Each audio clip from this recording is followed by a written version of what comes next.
নেতা, ও নেতা, নেতা, কে আরে নেতা ঘুমাইতেছেন দেখি। নির্বাচনের আগে জনগণের তো কত ধরনের কথা দিচ্ছেন। নির্বাচনে জিতলে এই করবেন সেই করবেন, এই দিবেন সেই দিবেন। এখন থেকে ঘুমাইতেছেন, তাহলে দেশের কাজ করবো কেটা? আরে ধুর, নির্বাচনের আগে সবাই তো চাপা মারে, সবাই কি আর করে?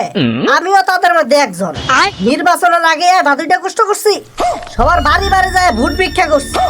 কেউ কইছে চাঁদাবাজ, কেউ কইছে ঘুষখোর, আবার কেউ কইছে খুনি সন্ত্রাসী টেন্ডারবাজ। এগুলোর কি প্রতিশোধ নেব না ভাবছো? দেখোই না কি করি, বাজারের চাউল থেকে শুরু কইরা সবকিছুর দাম ডাবল না কইরা ছাড়তাছি না।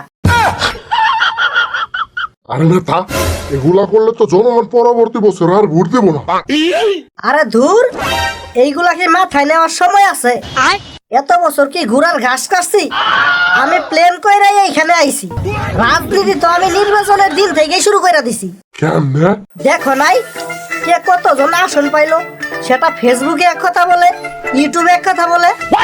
দেখোই না কি করি, অলরেডি আমার ছেলেরা কাজ করা শুরু করে দিছে। রাস্তা থেকে শুরু কইরা হাসপাতাল পর্যন্ত একটাতেও বাদ দিমু না।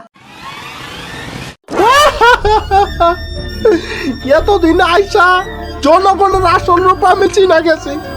যাদের জন্য চিন্তা করে জীবনের মায়া ত্যাগ কইরা আন্দোলন করলাম, আর তারাই আমারে ঠকাইলো। আরে বাঙালি, আজ বুঝলি না বুঝবি কাল, পুটকি থাবড়ায় পারবি গাই।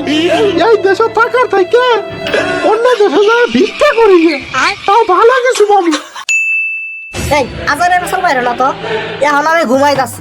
2 বছরের নিচে আর এইখান থেকে বাইরে হইতাছি না। যাও এখান থেকে।